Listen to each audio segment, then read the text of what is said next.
Сегодня в России единый день голосования. В Ингушетии избирают главу республики на ближайшие 5 лет. В Магасе состоялось внеочередное заседание парламента. Согласно действующему законодательству, руководителя региона выбирают депутаты Народного собрания. Напомню, на этот пост президентом страны было предложено 3 кандидатуры. Алихан Арабханов, депутат Народного собрания, член партии «Справедливая Россия. Патриоты за правду». Ислам Гадиев, председатель комитета Народного собрания по госстроительству и законодательству, член партии ЛДПР. Третья кандидатура – действующий глава республики Махмуд Али Калиматов, член Высшего совета партии «Единая Россия». Перед процедурой тайного голосования кандидатам предоставили слово. Первым выступил Махмуд Али Калиматов. Рассказывал о предвыборной программе, на что будет сделан акцент в развитии Ингушетии на ближайшую перспективу в случае переизбрания его на новый срок. Сегодня важный день и важный год в нашей жизни. Это мы столетие отмечаем в этом году государственности нашей республики. Для всех нас выборы руководителя республики – это очень важный, ответственный момент. 5 лет назад здесь, в Народном собрании, мною были определены приоритеты в работе. И я докладывал, что определенные задачи, которые считал в первую очередь, что нам нужно было сделать. И об этом говорил и президент Российской Федерации Владимир Владимирович Путин. В части того, что необходима консолидация общества, мы должны не забывать, что было и как было, но надо идти вперед. Вперед надо идти, а для этого без консолидации общества сложно единым фронтом претворять в жизнь те задачи, которые стоят перед жителями республики, перед целым правительством и руководством республики. В первую очередь мною было определено это встречи. Встречи первый год они были проведены со многими нашими уважаемыми людьми. Имеется в виду и имамами, и с опытом политики люди. В общем, мною были проведены встречи. И были определены, самое главное, чтобы мы единым фронтом выступили для исполнения тех задач, которые стоят перед нашей республикой. На сегодняшний день у нас нет каких-либо долгов. Мы полностью ушли от мер бюджетного принуждения. Сегодня мы можем с уверенностью сказать, что все обязательства, которые мы взяли на себя, мы претворили в жизнь. Для меня было важно вернуть доверие нашей республики. Надеюсь, нам это на сегодняшний день удалось. Но доверие, самое главное, жителей нашей республики. Жители должны были нам доверять, и вот эти все встречи, иногда я десятки раз выезжал и встречался с людьми, и они высказывали свои те или иные вопросы, которые нами были запротоколированы, и в последующем конкретно решались те вопросы, которые возможно и в рамках нашего законодательства бюджетного, в рамках нормативных актов. Ежегодно в нашей республике проводятся крупные благотворительные акции. Нам и было предложен такой вариант мягкой саги и урбанные. И мы охватили это с первого года, и в этой части было сделано немало. Мы начали там 1700, дошли до более 4000. Вот. И очень важно было, что сложность была в том, что когда выезжали Хажул был Нахби, хадж который, сложно было. Это надо было лететь там в Турцию пересадками. Нами была договоренность при помощи и полномочного представителя президента, и других органов федеральных, что из нашего аэропорта, первое было его статус международный признать, это у нас постановление вышло 2 года назад, более немного. Таможенную службу и пограничную службу пришлось договариваться, чтобы они были здесь. И вот уже 2 года наши паломники, вот, сами говорят, что это очень важно было для нашего общества. Ну и основным источником, в принципе, если переходить в части экономической ситуации, у нас были нацпроекты. С 19 по 23 год объем кассового исполнения по нацпроектам составил более 39 миллиардов рублей, которые направлены на строительство, реконструкцию более 324 объектов. Это школы, детские сады, общественные территории. В этом плане мы продолжим работу. В республике динамично развивается бизнес, созданы благоприятные условия для инвесторов. При поддержке Минэкономики России нам очень помогает и Кавказ РФ. Мы приняли меры по реанимации простаивающих предприятий в республику и вводу их в эксплуатацию. По итогам 2023 года мы находимся на первом месте, не оговорился, на первом, и на четвертом в России по индексу промышленного производства. Объем аналогичного периода к предыдущему году вырос в 2,6 раза. Это огромная работа была проведена, которую надо и продолжить. Отдельно хочу отметить важность инвестирования и человеческий капитал.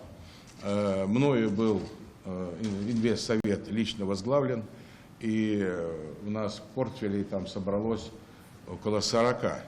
То есть к нам инвестор пошел. Он идет, и все-таки мы тщательно подходим к тем или иным. Вы знаете, что завод строится и очистных сооружений, и моющих средств, и жизненного газа, который у нас будет уже, я надеюсь, год-два, и вот эти все предприятия уже будут работать. Ну и, конечно, хотел бы сказать, очень важно для нас, в силу того, что мы с благотворительным фондом «Совмар», Гутериевым Михаилом Сафарбековичем, когда мы с ним соглашение подписали, и чтобы это не было такое вот один на один решение, но и было принято решение, мы собрали правительство, я попросил предложения, которые у нас есть, и что могут со стороны благотворительного фонда «Совмар». И каждый пункт был обсужден, и протокольно это было записано. Они принесли свои плоды. Я не буду перечислять, вы сами знаете, но в силу того, что завод это заводами, да и малоземелье наше, было принято решение уникальное. Тогда с Михаилом Саварбековичем мы согласовали, и вот IT-академия. Для нас, для нашего субъекта, это в России это 5-й или 6-й всего IT-академия, которая обучает бесплатно. Содержание это за благотворительным фондом, и категории от 17 до 60 лет могут там обучаться. И после этого мы запустили акселератор, это уже готовыми идеями, которые пойдут дальше, и дальнейшее там будет технопарк. Это вот 2-3 года должно быть. И у нас очень серьезная еще прослойка, это колледжи, где прослойка, где мы должны проанализировать, какие нам специалисты нужны, как их готовить, потому что у нас достаточно, мне кажется, уже количество колледжей, но рабочих рук не хватает, специалистов не хватает. И мы должны в этой части очень серьезно работать. Уважаемые коллеги, несколько дней назад в беседе с учениками в школе в Туве президент Российской Федерации Владимир Владимирович Путин заявил, что поддержка участников специальной военной операции – это залог будущих побед нашей страны. Республика Ингушетия, как и все субъекты Федерации, активно участвует в поддержке курса президента. Мужество и героизм жителей Ингушетии, участвующих в СВО, отмечены высокими наградами.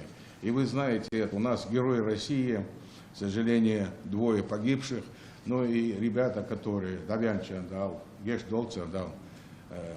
Поэтому в этом плане наша задача вот для всех тоже обеспечить поддержку нашим участникам СВО, проявить заботу и внимание к их семьям. По министерствам это обязательство есть, поэтому руководство делает все возможное, чтобы наши воины и их семьи чувствовали поддержку. Это наша обязанность перед теми, кто защищает сегодня нашу Родину. Активно участвуют в этой работе, принимают жители нашей республики, общественные организации. Регулярно в зону проведения СВО направляется все необходимая гуманитарная помощь, составлены социальные паспорта на каждую семью военнослужащих, участвуют в специальной военной операции. Ответственные ведомства оказывают содействие во всех возникающих вопросах. Тема поддержки участников находится на личном моем контроле, потому что мы не афишируем это, мы не говорим об этом, но мы делаем свое дело, и наши военные, наше руководство военных, округ знает, что мы делаем. Поэтому я всегда говорил, когда мне говорили, а что вот там публично не показать, в прессе там, я открыто вам скажу мое мнение.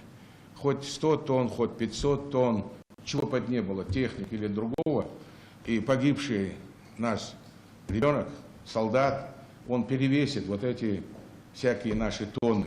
Поэтому я стараюсь об этом не говорить. Делаем и будем делать. Помогаем, будем помогать. Силы наши. И все, я знаю, и жители, и правительство, каждый бизнесмен, наши депутаты, сенаторы участвуют в этом. Поэтому в этой части сегодня мы не оставляем ни одну семью без внимания. И в первую очередь Вайса, Глушхана, вот эти все вещи, мы в первую очередь с их начинаем. В завершение своего выступления хочу сказать, что в соответствии с решением президента Владимира Владимировича Путина моя кандидатура предложена депутатом Народного собрания на пост главы Республики Ингушетия. Для меня это в первую очередь высокое доверие и большая ответственность перед жителями за будущее нашей республики. Впереди еще много проектов и планов, которые мы обязаны воплотить в жизнь. Это в первую очередь вопросы водоснабжения, развития системы образования, повышения качества медицинских услуг, привлечения инвестиций в экономику. Если депутаты поддержат мою кандидатуру, мы продолжим работу, которая направлена на созидание и процветание нашей республики. Спасибо. Вторым выступил Алихан Арабханов. Кандидат на пост главы региона также поделился своим видением, по какому курсу развития должна идти Ингушетия. Кандидатом на должность главы Республики Ингушетия я выдвинут социалистической политической партией «Справедливая Россия. Патриоты за правду». Одним из принципов которой является справедливость. Справедливость во всем. Гарантировать социальную справедливость – прямая обязанность руководства республики. Работа на должности главы Республики Ингушетия в случае моего избрания будет построена в рамках реализации этого принципа. Одной из приоритетных задач, стоящей перед выборным главой Республики Ингушетия, считаю, что это разработка долгосрочной программы социально-экономического развития Республики Ингушетия с участием депутатов Народного собрания, органов исполнительной власти, общественно-политических движений, религиозных организаций сроком на 30-50 лет. В данной программе должны быть отражены планируемые показатели в области демографии, образования, здравоохранения, социальной защиты населения, промышленности, транспорта, занятости и так далее. И каждый последующий глава должен будет руководствоваться решением тех или иных вопросов, отраженных в программе, пришедших на его период руководства республики. Данная программа четко даст знать каждому жителю республики, каких результатов мы должны достигнуть в обозримом будущем и, соответственно, оценить работу главы Республики Ингушетия и органов исполнительной власти. А также сплотит народ, население республики вокруг поставленных общих вопросов в решении данных вопросов. Цель моей программы и предстоящей деятельности на должности главы Ингушетии – это улучшение социально-экономического развития республики и повышение уровня и качества жизни жителей региона. Работу главы региона вижу в тесном взаимодействии со всеми ветвями власти. Руководствуясь принципами партии «Справедливой России» хочу сказать, будем поэтапно добиваться исполнения социально значимых программ и интересов жителей Республики Ингушетия. Уверен, что Ингушетия сможет выйти на высокий уровень регионального развития и занять достойное место среди регионов России. Задача вновь избранного главы республики – сохранить и приумножить все хорошее, что было сделано предыдущим руководством республики в системе образования, здравоохранения, социального обслуживания, повышения благосостояния жителей региона. Третий кандидат Ислам Гадиев рассказал, что в случае избрания его на пост главы региона главный упор в программе развития Ингушетии будет сделан на национальную политику. В первую очередь хочу выразить благодарность президенту России Владимиру Путину за оказанное доверие, за ту возможность принять участие в этом важном для нашего региона процессе. Коллеги, изначально я подготовил содержащую подробную программу по вопросам экономики, социальной защиты, инфраструктурного развития и так далее. Однако, как вы уже слышали, действующий глава республики в своем обращении к Народному собранию подробно озвучил о тех изменениях, которые готовятся, о тех планах и проектах. Однако это не значит, что я хочу остаться в тени сказанного, напротив, это подчеркивает одну важную мысль. Будущее Ингушетии зависит не столько от различий в программах кандидатов, столько от нашей способности работать сообща на благо республики. Мы стоим перед общими вызовами, и нам необходимо объединить усилия для их решения. Уважаемые коллеги, в то же время я бы хотел обсудить вопрос, который считаю одним из важнейших для будущего нашего народа. Это необходимость создания долгосрочной государственной программы национальной политики. Программы, которая будет направлена на сохранение и укрепление культурной идентичности ингушского народа и его духовных ценностей. Эта программа должна оставить наши дорожные карты на ближайшие 30 лет, четко обозначив цели, к которым мы будем стремиться для сохранения уникальности Ингушетии в условиях глобальных перемен. Национальная политика – это не просто набор мер или действий, это наше будущее, наш долг перед потомками. В условиях стремительного меняющегося мира, где традиции и культурные особенности могут быть подвержены размыванию, мы обязаны не только сохранить, но и укрепить наши корни, нашу самобытность. Это наша сила, и она должна быть сохранена для будущих поколений. Также хотел бы отметить, что все те победы и достижения, о которых говорил глава республики Ингушетия, стали возможны благодаря ведению грамотной политики руководства региона, безусловно, при поддержке федерального центра. Это очевидно, но думаю, Махмуд Али Махшарипович согласится со мной в том, что в этом успешном процессе принимали активное участие и вы, уважаемые депутаты. Ваше неустанное внимание к проблемам республики, ваша работа на благо жителей, все это внесло огромный вклад в общее дело. Ваше содействие помогло достичь тех результатов, которыми мы сегодня можем гордиться. Уважаемые коллеги, сегодня перед нами стоят первостепенные задачи, которые требуют от нас не только целеустремленности, но и слаженной коллективной работы. Нам предстоит не просто сохранить все, что уже достигнуто, но и смотреть в будущее, стремясь к новым успехам. Каждый новый вызов, с которым мы сталкиваемся, открывает перед нами новые возможности. И важно, чтобы в этот момент мы проявляли не только решительность, но и гибкость в подходах, сохраняя при этом стратегическое видение. Будущее создается нашими действиями в настоящем. Я уверен, что, действуя последовательно и слаженно, мы сможем не только преодолеть любые трудности, но и заложить прочный фундамент для стабильного и успешного развития на многие годы вперед. После выступления кандидатов депутаты утвердили избирательный бюллетень и приступили к процедуре тайного голосования. В Народном собрании Ингушетии сейчас находится наш корреспондент Рина Цичоева. Она на прямой связи с нами. Рина, здравствуй. Расскажи, как прошло голосование. Да, Юсуп, здравствуй. Прямо сейчас мы находимся в Народном собрании Ингушетии, где завершились выборы главы республики. Мы знаем, что ранее президентом Российской Федерации Владимиром Путиным были на рассмотрение депутатов Народного собрания предложены 3 кандидатуры, среди которых был действующий глава республики Махмуд Али Калиматов, и депутаты Народного собрания Алихан Арабханов и и Ислам Гадиев. Депутаты сделали свой осознанный выбор, они подходили к ящику и закидывали свои голоса. Всего в голосовании принимали участие 32 депутата. Когда мы их спросили, за что они голосуют, они сказали о том, что они голосуют за стабильность, за созидание и за успех региона. Результаты голосования стали известны только что. Уважаемый Магомед Умарович, уважаемые кандидаты, приглашенные депутаты. Протокол. Народное собрание Республики Ингушетия. Протокол счетной комиссии Народного собрания Республики Ингушетия.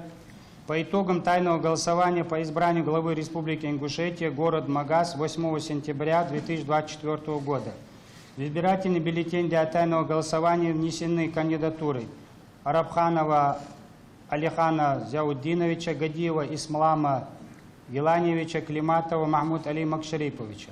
Число изготовленных бюллетеней 32, число выданных бюллетеней 32, число погашенных бюллетеней 0, число бюллетеней, обнаруженных в ящике для голосования 32, число действительных бюллетеней 30, число недействительных бюллетеней 2, число голосов, поданных за кандидата Арабханова Алихана Зяуддиновича 2, Гадиева Ислама Гиланевича 3, Климатова Махмуд Али Макшариповича 25.